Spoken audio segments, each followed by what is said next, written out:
I was constantly comparing myself to others as a kid. I was comparing myself to other kids who could watch movies with content that I wasn't allowed to watch. I compared myself to kids who were able to have the types of snacks in their lunches that had sugar in them when I wasn't allowed to. I compared my junky car to the much nicer cars of my peers. I compared the way I looked to others. I compared how well I did at sports to how well my brother did. I even compared how many gifts that I would get compared to how many gifts that my brother would get. The bottom line with all of this comparison was that in that moment, I had convinced myself that I wasn't loved as much as the next person because of what I did not have as compared to them. And as we get older and mature, right, we just stop comparing ourselves. Just kidding. We keep doing it. It might look a little different. We become more discreet in the way that we're going about it, but nonetheless, it's still something that can be prevalent.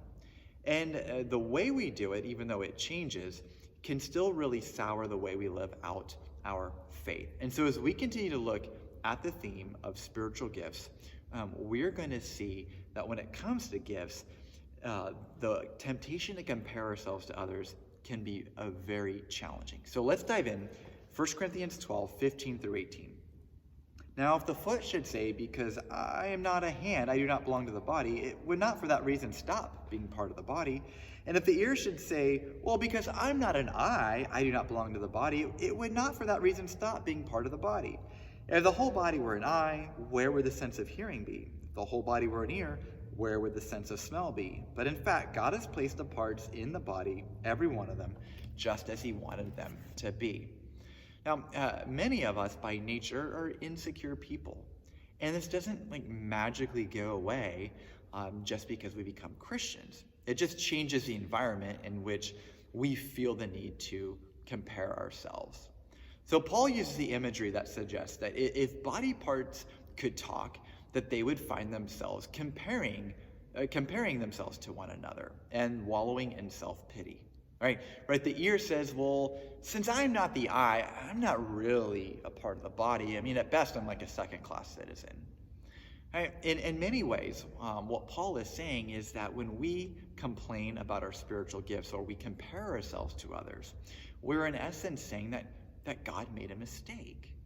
And there's really no more sure way to distort our motives and the way that we exercise our spiritual gifts than to fall into the comparison trap, right? Because it's from this place that we treat ourselves as if we are in competition with others whom truly we are on the same team with, right? Comparison is a deadly poison that drives a wedge between ourselves and others. And if we continue to use Paul's imagery of the body part comparing themselves to one another, this now leads certain parts to feel inferior and as if they are not really a part of the body. And when that happens, this leads to isolation. And when isolation occurs, that means our gifts, they're really no longer being able to be expressed within their proper context of a body. They become like muscles that fall into disuse and begin to atrophy. Let us resist the temptation to compare ourselves and to fall into self-pity and to ultimately isolate ourselves. God knew what he was doing when he made you and me a certain part of the body. We begin to defeat comparison by lifting others up in the way that we see God's grace manifesting in their lives. So I want to leave you with this challenge. Who is someone that you can compliment by giving them, by identifying a certain way that God has gifted them?